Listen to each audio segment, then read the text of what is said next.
Hey everybody, my name is Dr. Scott Giacomucci. I'm a trauma therapist, author, and researcher. And today I want to talk to you a bit about the difference between trauma, retraumatization, a trigger related to trauma, and discomfort. So these are four different things, and I find that they often get confused and the terms get used interchangeably. And I think it's really important that we spend some time thinking about and talking about the differences between them. So there's lots of different ways to define what a trauma is.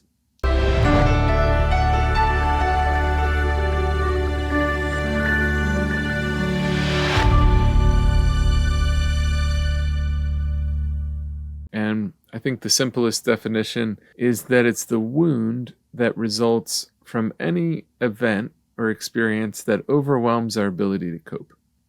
So this leaves a pretty wide definition of what trauma is, and it's really a subjective experience. So trauma is the effects from an event that overwhelms somebody, essentially. So what may be traumatic for one person might not be traumatic for another person. Actually, 1 out of 4 adults that experience something that they consider traumatic, only 1 out of 4 develops a traumatic response to it even. So there's lots of different nuances to how we're talking about trauma, and it would be helpful to have a shared definition and really to think about it more so as the wound from the event rather than the actual event itself. So traumas could be anything from experiences of violence or natural disasters or car accidents or sexual abuse, verbal abuse, emotional abuse, neglect, abandonment, loss.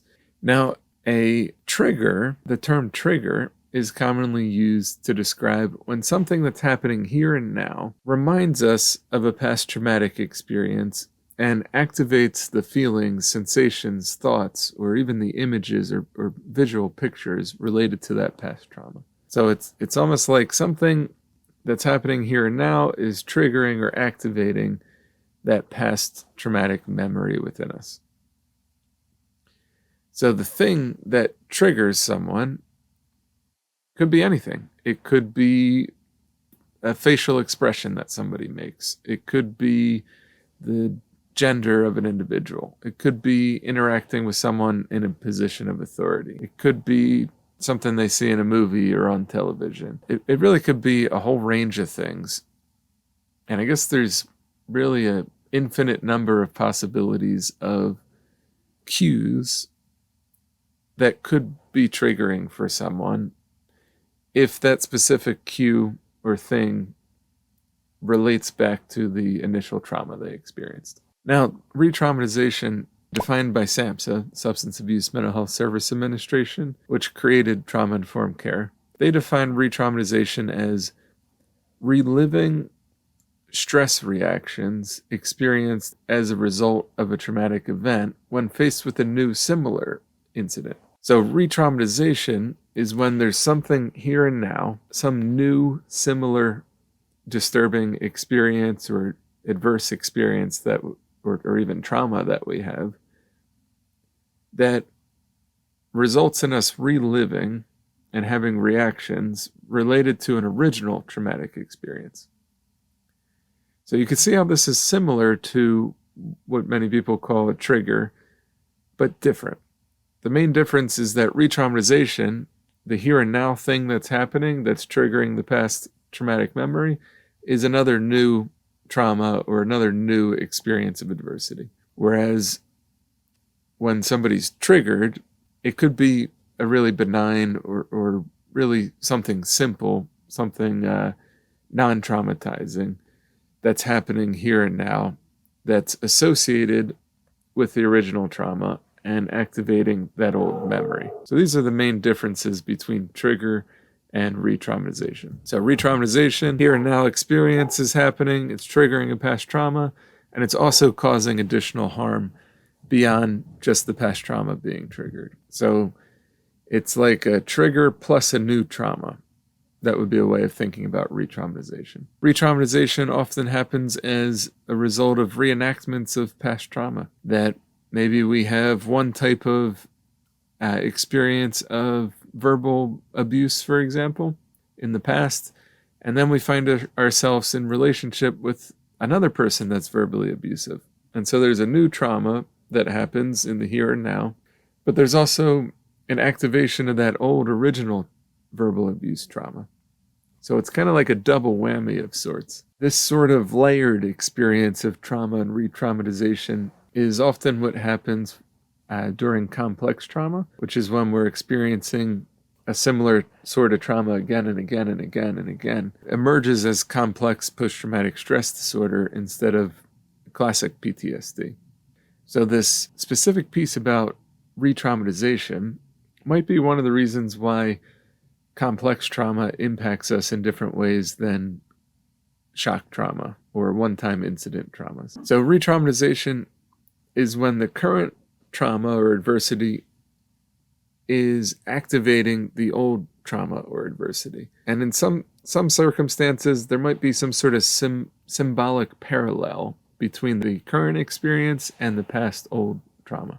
For example, someone with a history of sexual trauma starts to experience unwanted sexual advances from somebody in their present life. And so there might be a re-traumatization that happens because of those unwanted sexual advances, which are disturbing and uncomfortable, but they're also triggering the past sexual abuse.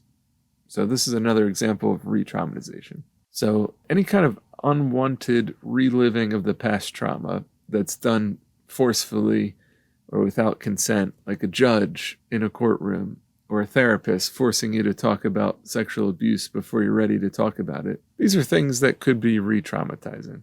Now, coming back to the concept of trigger, many people are challenging this concept and suggesting that even the term trigger is really a disempowering term to use, in that it suggests a sort of helplessness and even a hopelessness in navigating daily life when there's going to be things that remind us of past experiences. Maybe the term stressor is a better term than a trigger. Gabor Mate does a really good video challenging the use of the word trigger, and he ties it back to where the term comes from. I mean, using the word trigger, it comes from the trigger of a gun. And so in Gabor's video, he talks about if we pulled a trigger of a gun, it wouldn't actually have any kind of reaction unless there was some sort of ammunition that was already loaded within that gun. And he challenges us to consider, why are we full of explosiveness? Why are we full of ammo? If we weren't full of ammo or explosiveness, then when the trigger gets pulled, there isn't going to be an explosion. And so Gabor is really trying to renegotiate the way we use this term trigger and really empower us to look at what is it within us that's causing us to feel triggered. What can we do about it rather than being helpless to the world around us and people around us triggering us? How can we look at what it is that's being triggered and find ways to heal from it, take responsibility for our part in our own healing? Of course, we don't want to encourage people to go around intentionally triggering people. I mean, that's really not helpful or respectful. But the responsibility of healing really comes back to us. So we certainly can ask people to help us navigate our triggers and the things that are activating for us. If we're constantly being triggered and we're out of our window of tolerance and we're not feeling safe in relationships in the world, it's going to be pretty hard to heal. But ultimately, it's our responsibility to heal from the things that triggered us. Even if the trauma we experienced wasn't our fault, and many times it isn't, we still have to take responsibility for our own healing. And it might not feel fair, and we might be angry about that we're stuck with the pain, the trauma that somebody else caused us. And yet, it still comes down to us to make a decision to seek help and to heal from that. So I also want to talk about the difference between a trigger and something that's uncomfortable. Many times this term trigger gets overused, and we can kind of fall into the trap of labeling anything that's uncomfortable as something that's triggering, which is also really disempowering for us. So again, a trigger is something that's activating a past traumatic memory, while something uncomfortable is simply something that's happening here and now that's provoking anxiety or stress for us.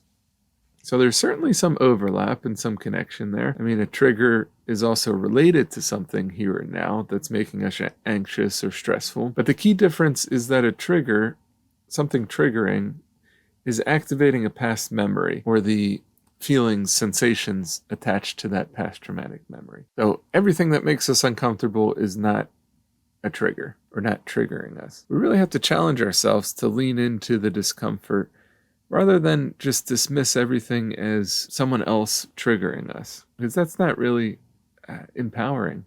That's giving away all of our power to the world, giving away all of our power to other people, that they can dictate how we feel constantly.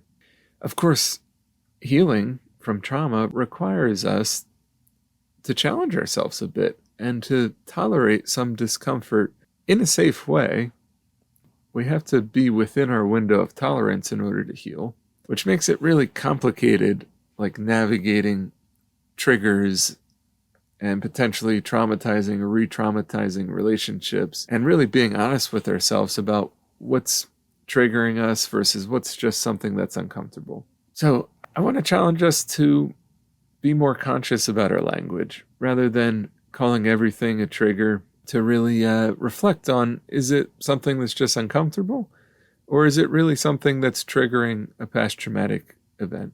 And to consider our responses. I mean, if something's uncomfortable, we would respond differently to it than if it was something triggering a past trauma.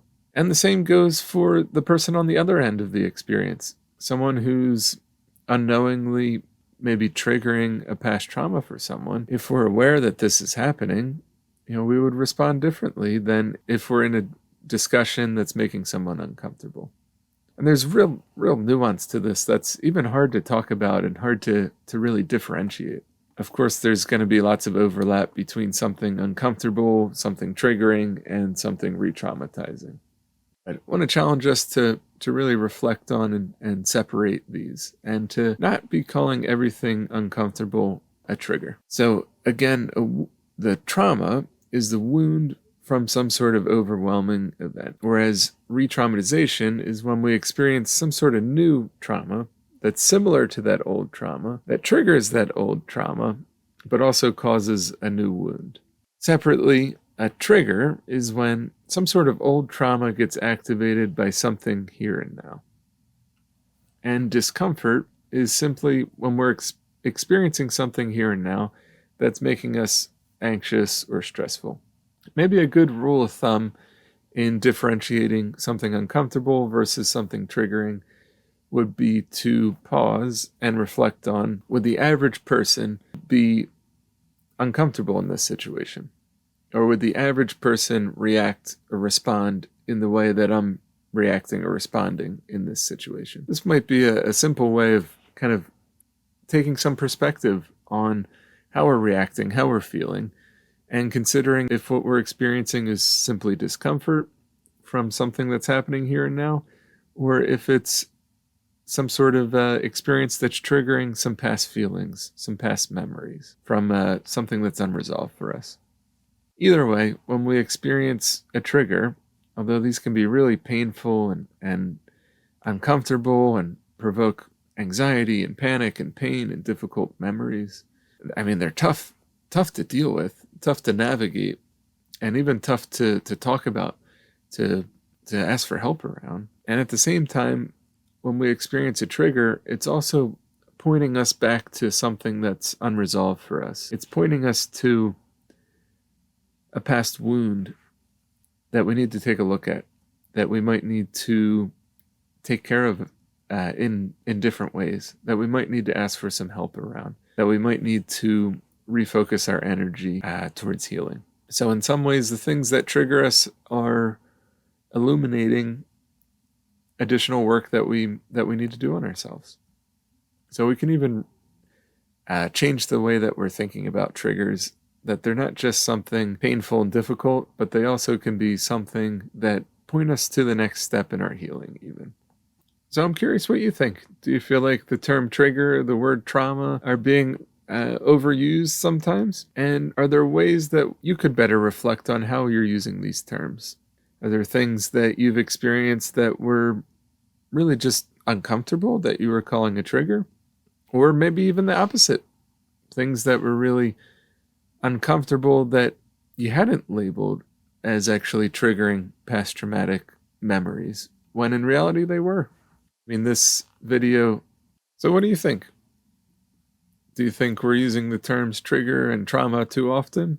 Do you think we're always conscious about how we're using them? And do you think it might actually help trauma survivors be able to better label their experience and be taken seriously and ask for what they need and receive what they ask for if we're more precise and thoughtful in how we're using the terms trauma and triggered? Go ahead and write in the comments. Let me know what you think. If you found this video helpful, I encourage you to subscribe to the channel and stay posted for future videos about trauma and healing from trauma.